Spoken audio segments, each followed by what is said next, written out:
So as we are a populated country, so the government has to address the big crowd and we have to take care of each and every citizen.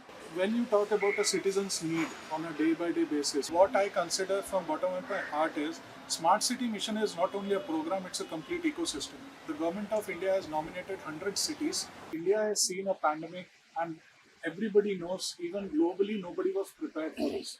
It is not possible for any government. We have to understand we are a populated country. That's one of my basic statement every time.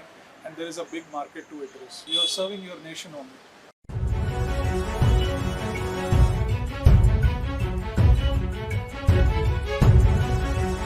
Namaskar, hello and welcome to this special and exclusive episode of IndiGlobal Innovation Talk.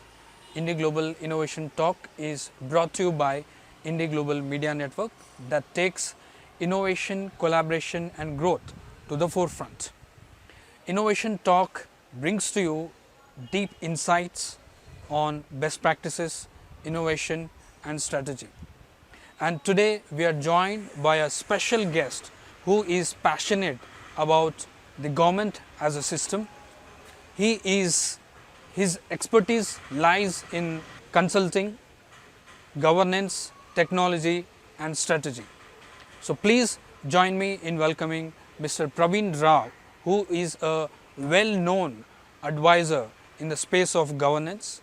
He is also an expert and closely works with the government in regards to state and central initiatives. So please join me in welcoming Mr. Praveen Rao. Thank you very much, Mr. Praveen. Thank you, Sudheer. Thank you. Thanks for inviting me on your show. You have been in the governance sector for close to 2 decades now. There has been rapid transformation in terms of governance and technology integration. We would like to know from you what has been the major transformation that you have seen and how is it going to be in the coming years in terms of governance. So Sudheer, the thing is, in the last 2 decades, so as we are a populated country, so the government has to address the big crowd and we have to take care of each and every citizen. In the last 10 years or beyond that, Government of India has played a significant role in bringing the smile on citizens' face in terms of facilities, in terms of schemes, in terms of providing infrastructure, water and everything. So in the last 10-15 years, as we know that India is a populated country, Government of India has to ensure that they should provide all the basic facilities at the needs of the citizens. They have to ensure smile on each and every face. What I have seen in the last 10-15 years, government has taken help of technology and they have bought a lot of things which has helped to ease the life of the citizens in terms of e-governance, in terms of various projects, in terms of touching everybody's life. Starting from the initiatives like Aadhaar, going up to the larger e-governance programs, then moving up to smart cities and other medical facilities and all. So what I have seen, technology has played a bigger role in bringing this massive change and that has really helped citizens to solve their daily problems. Amazing. There has been a transformation. Government technology itself is a vertical now. If we talk about specifics in terms of technology, can you tell us which are the top technologies that has been a game changer in government? See, in case of governance, mostly e-governance is something which I like the most because when you talk about a citizen's need on a day-by-day basis, what they need a good home, they need electricity, they need water. So e-governance has played a bigger role because it has opened up the gates where the citizens can connect to the governance easily. So e-governance projects have brought down the gaps which were there earlier when through these channels, through these modules, through these portals, citizens can access all the facilities or all the information which they actually need for the betterment of their life. Let's say, for example, on the click of a button, you can ensure you can pay your water tax bill. On the click of a button, you can know that how much property tax you need to pay. So, just to measure the last 15 years, definitely it has brought a big change and it has made the citizens' life easier. Great. In terms of working with government, smart cities has been one of your key expertise. Smart cities that kick-started in 2014 as an ambitious mission plan of the government of India. Now across certain period that's been fixed and now it is also extended to another 2 years. Smart city mission as a whole, how could it transform the sustainable urban development in India? Where do you see has been role model smart cities that have formed, and what has been the challenges that you see since you have closely worked with the government in the smart city sector? So, Sudhir, first thing what I consider from bottom of my heart is Smart City Mission is not only a program, it's a complete ecosystem.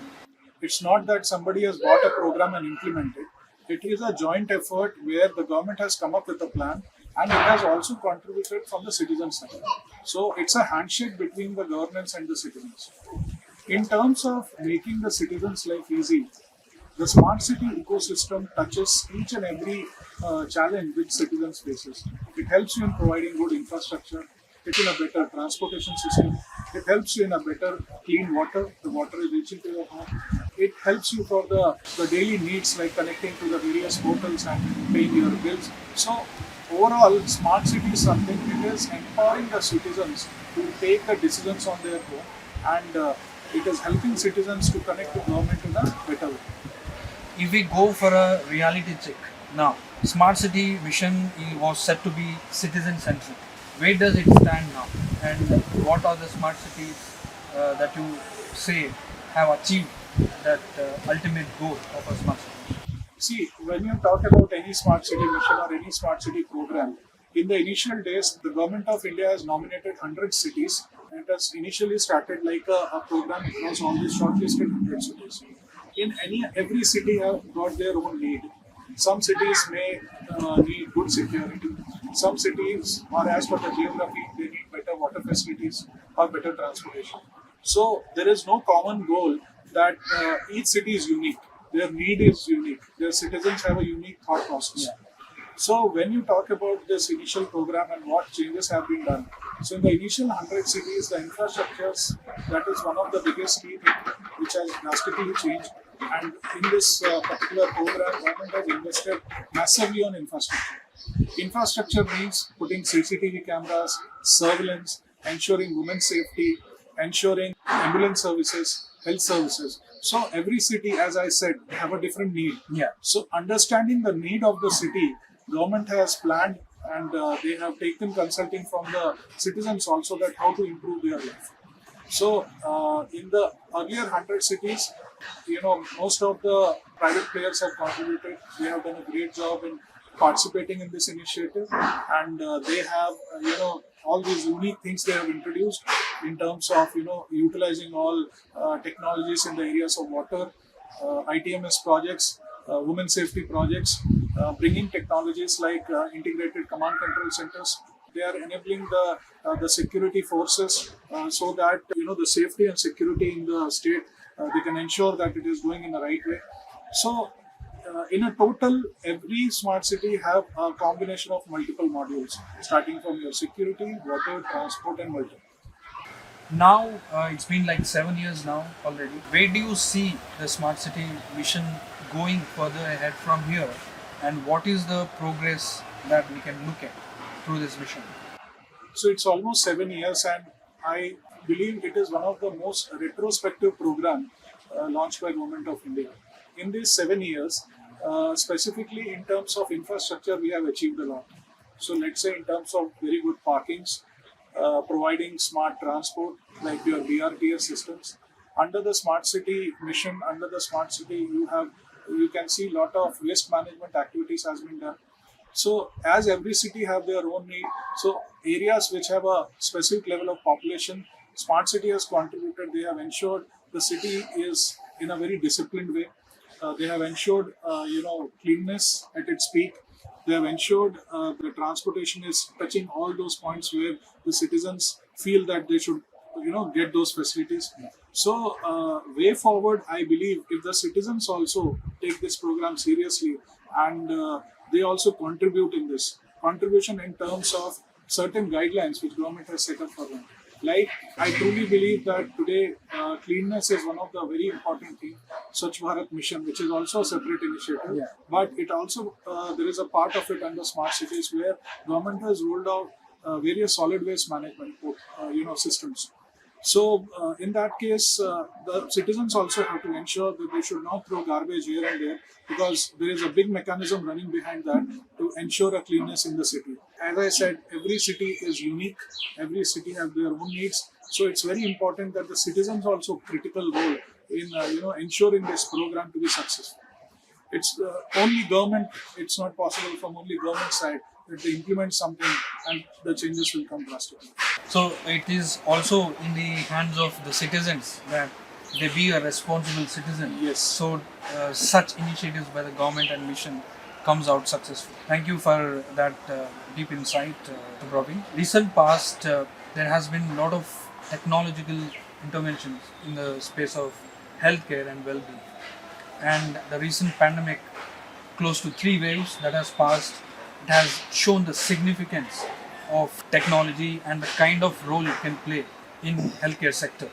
Would you like to tell us how can technology can further the better healthcare service to the remotest place, and can it also be accessible and further affordable?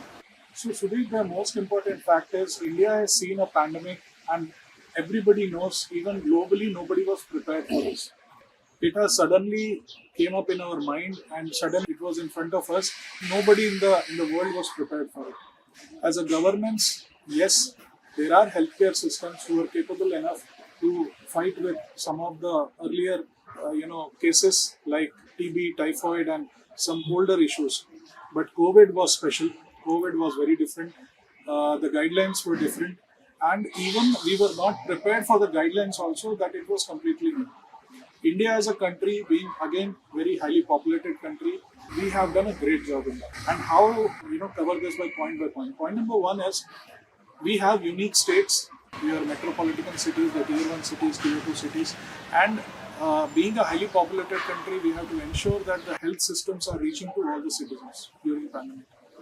On terms of technology, smart cities actually have played the first role, because smart cities have enabled the systems, the surveillance systems, and the connectivity, so that the citizens can, share their stories to the government. Like, they have reduced the gap between citizens. So I truly believe that smart city mechanism has actually helped us in the initial days to connect to the subsystems. So let's say if there is a challenge in a particular area, he can connect to the nearest call center, and the call center can immediately respond. This was a part of under smart cities only, and that base infrastructure has helped us at least to reach out. Now, going beyond this, especially in the terms of technology, when you talk about the various machine learning algorithms and artificial intelligence tools, have helped us specifically to predict certain things. Here, I want to contribute, or you can say, I want to highlight the usage of analytics. How analytics have helped the government to predict or to forecast the coming situations, or they have helped government to actually understand the upcoming trend, that how the things are flowing from a human brain perspective, or you can say from the data which is coming from the market. It was quite tough to predict what will happen tomorrow. Yeah. It is tough. So such analytical modules has really helped up, where COVID dashboards have been created, emergency rooms have been created, various citizen portals have been created, or I think most innovative, the mobile app, Arogya Setu app, has been created. So these all portals, these all mobile apps have really helped. Government has ensured that citizens will be using all these tools, and with the help of all these tools, they can listen, or the citizens can reduce the gap, and they can pass on their voice to the government that what is their pain. So all this data which government has collected, by the usage of analytics, they have prepared themselves, and they have taken certain immediate decisions at what trends are going on, what are the upcoming challenges that citizens may face. So on one side, we had a basic infrastructure from smart cities. On the second stage, we had a usage of analytics and various machine learning and AI tools, which has helped the government to take some tougher and predictive decisions. Combination of these two, yes, it has contributed a lot, and world knows that how we have controlled the pandemic. Yeah, great. Give a round of applause to all our healthcare workers on the forefront. Yes, And in terms of India embracing digital technology in health, e-health or digital health that we talk about, where does India stand now, and how quick the government needs to adapt these technologies and so that the remotest place get these healthcare services? In terms of healthcare, Sudhir, the most important point is India is far ahead compared to many more advanced countries currently because we have an open culture and we have ensured the government has not restricted that they will not adopt the technology or something. Currently, the government of India is completely open. They have given chance to all small startups or to bigger companies also to bring on innovation. In terms of healthcare systems, currently Government of India has launched multiple programs like your NHM program, then your PMJ program, National Health Authority. Then apart from this, there are various state-sponsored schemes also. Certain states where they have ensured that the citizens are well, their challenges are well addressed. If I have to just highlight some of the cases where some good call has been taken by government, that they have started collecting data of all the citizens and their genetic problems also. For example, couple of states where the government has taken way forward step and they have started pulling out the data from each and every family also. Issues like from the basic that from the child and maternity issues and going beyond up to cancer and some of the critical diseases, government has started collecting data. Now, government of India is sitting on a big pile of data. They have a good repository. Now they can actually take up certain calls that how they can plan their futuristic programs. There are multiple states who have already, some of the schemes. If I have to highlight, like government is taking care about all the insurance, PMJ, National Health Authority. There are so government has taken multiple calls to these programs where they are ensuring that citizens, health will be taken care properly. So I believe that usage of analytics has played a critical role in this, and all these programs are well equipped with the data what they have collected. Amazing. Glad to know that, as you mentioned, India is way ahead in many of the. I must mention here that our this Arogya Setu app, which has done a great job during the COVID, many of the countries were not even having any such ecosystem in the initial days to address this. I am a big fan of Arogya Setu app, and we all as a citizens have used that app. Yes. And in such a short time, it was like nobody was they were not aware that how to create an ecosystem to address COVID. But the Arogya Setu app has done a great job. It has collected the data. It has ensured that need or the facilities should reach that citizen or the person who got COVID positive. Arogya Setu has done a great job in this. Glad to know it is also the government officials and the team members in the government who could rise up to the question. Now, coming to the governance part, in terms of e-governance, it is growing. The government technology and governance in general is growing in a much bigger way. Would you like to tell us how is the e-governance going to steer its way for the coming days and years? So, Sudhir, the thing is, it is not possible for any government to address a populated country like India physically.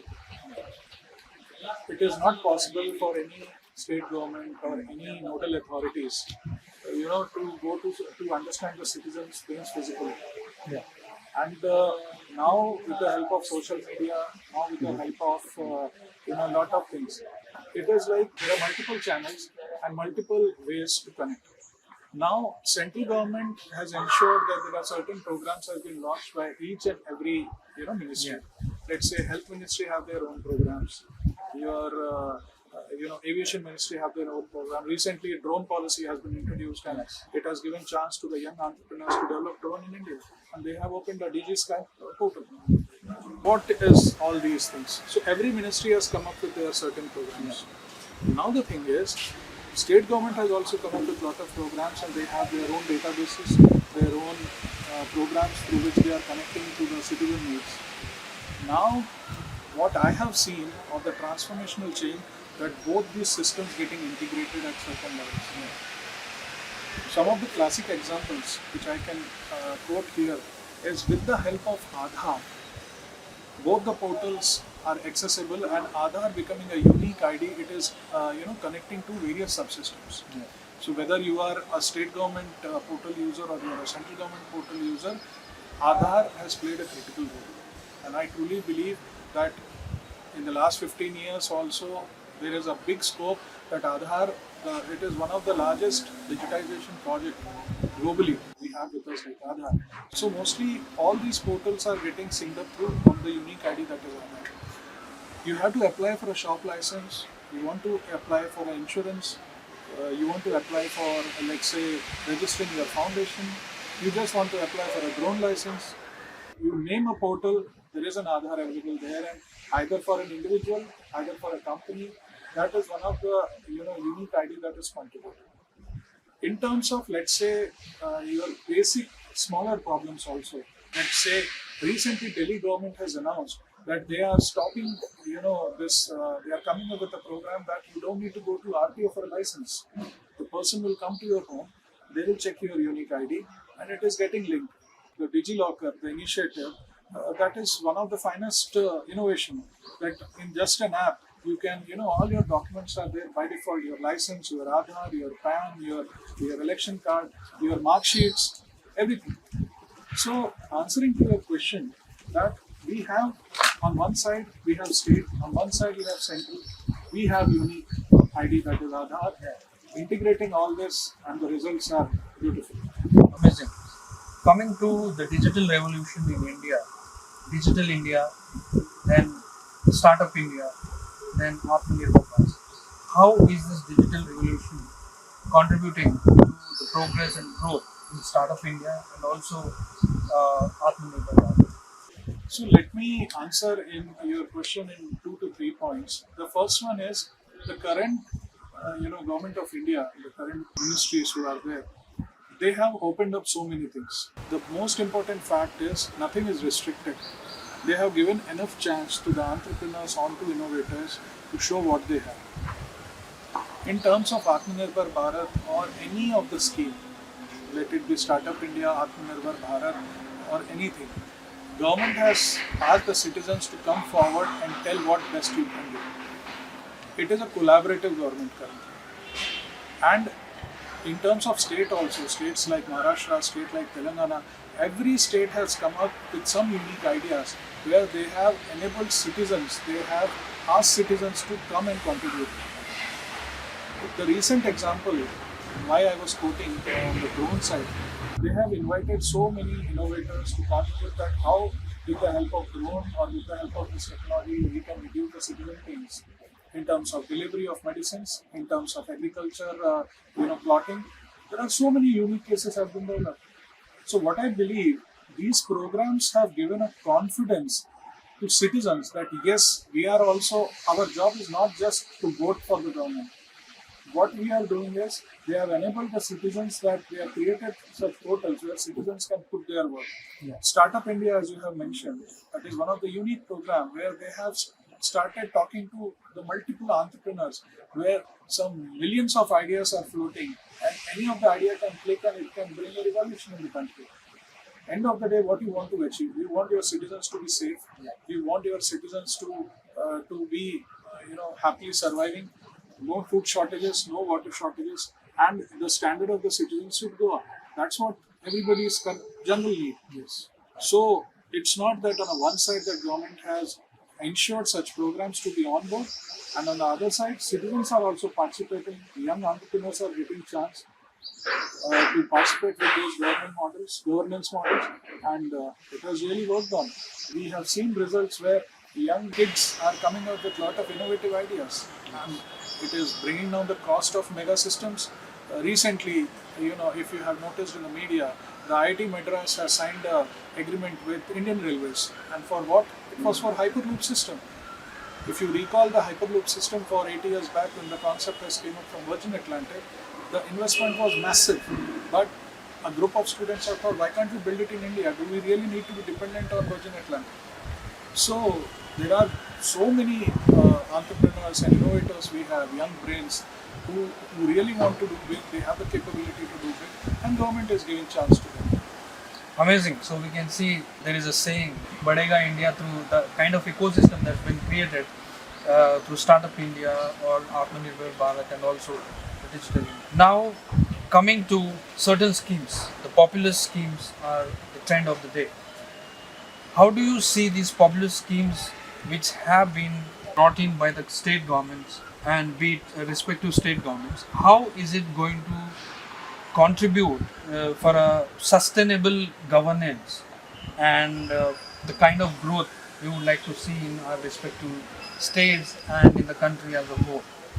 So, what is your view on these populist schemes that are being introduced and are the trend of the day? See, Sudhir, the thing is, the most important thing which I feel, and before quoting or commenting anything on this, we have to understand we are a populated country. And why I keep on repeating this, because see, you can't make everybody happy.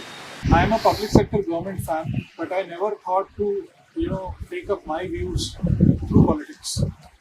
But currently, central government and state government both are coming up with multiple schemes.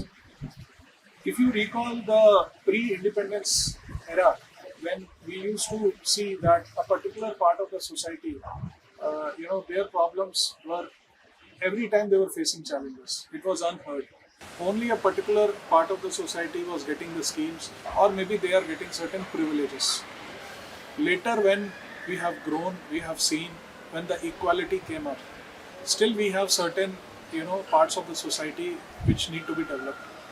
So social schemes have always helped that to upbring their life standards, to fulfill their needs, and to reduce their problems. But now the social schemes have lost their original identity, and now it is becoming the populist schemes. And why I'm commenting like this? Because see, central government have their own plans to satisfy a particular category of a society or a particular set of society. In the same way, state government also ensures that they want to satisfy, they want to bring changes, they want to reform. But now what is happening, that already a bigger part of the society, they have water, they have food, they have all the facilities. But still, because of this excessive schemes, the original thought process of the scheme is getting lost. Yeah. Because if there is not a need also, but they are getting benefits out of it. The recent incident what we have seen in Sri Lanka, where the entire government is facing a lot of troubles due to funds. And as we are a populated country, what I feel is we should not come up with such massive schemes without analyzing your own financial condition. Many of the states in India are thinking for debt optimizations. Why they are going for debt optimizations? Because they are on their commitments to the citizens that we want to address your problems. But on the back end side, the level of revenue is not getting generated, and it is pretty tough to bring smile on everybody's face because the funds are going on in social schemes massively. In some cases, that funds are not getting utilized also. It is getting wasted. Yeah. So what I believe is schemes should be there, but there should be a close surveillance system which should be noticing all this, that where the funds are going. Are those funds addressing the realistic problems or the real-time problems? Recently, a delegation, or I think a group of bureaucrats have met Honorable Prime Minister, and they have showed this concern that social schemes may create trouble. Why? The only reason is the funds which we are pushing up in the market for the benefit of the society. In some cases, the funds are either underutilized or overutilized. The balance is not there. So, what I believe, we should have schemes, but there should be a stronger surveillance on that, which will ensure a proper balance, and the beneficiary, the original beneficiary, should get that benefit. So that clearly differentiates between a social scheme and a popular scheme with the intent behind it and Correct. the kind of beneficiary to whom the benefits are reached. Now, you as an expert in public sector, closely working with the government, to our viewers, young viewers who are looking up to their career and their passion as a career and their job opportunities and employment, you as an expert, what would be your message to our youngsters? See, Sudhir, what I believe is we have huge population. That's one of my basic statement every time, and there is a big market to address. When there are so many young entrepreneurs who keep on coming with their innovations, and we need such innovations to address our societal problems and the needs of the citizens. I believe there is a big scope for young entrepreneurs or the students to serve without even being a part of government also. So in the earlier era, when we used to search for beyond employability, that whether you are equipped enough or whether you have skills through which you can utilize them and empower the society. In specifically on the public sector side, consulting, business development, strategy, innovation, these are some areas where the young entrepreneurs or the young chaps have a great scope to work. And I believe that serving government from the other side of the table is always, it's also a bigger contribution for your country. Because end of the day, being inside the government or outside, you're serving your nation only. So as a public sector expert, I always believe I have not got chance to sit inside the government, but on the other side, I'm serving my nation only. So I'm also equally have that pride. I'm taking that pride that I'm serving my society. I'm trying to ease the challenges or reduce the challenges of the citizens what we face. Absolutely. Thank you so much, Mr. Praveen, for that wonderful message. And there is a need to change the perspective, not just in the government. We can also serve the country by being the other side of the government and closely working with the government and contributing by easing the challenges. Right. Thank you so much for your time, Mr. Praveen, for joining us in this IndiGlobal Innovation Talk.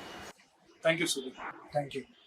So that was Mr. Praveen Rao, a public sector expert and a leader who has been closely working with the government on at the central and the state level. Till the time we join with you with yet another leader and expert in the space of innovation, bringing you deep insights. This is Sudheer Goutham with IndiGlobal Media Network signing off. Thank you.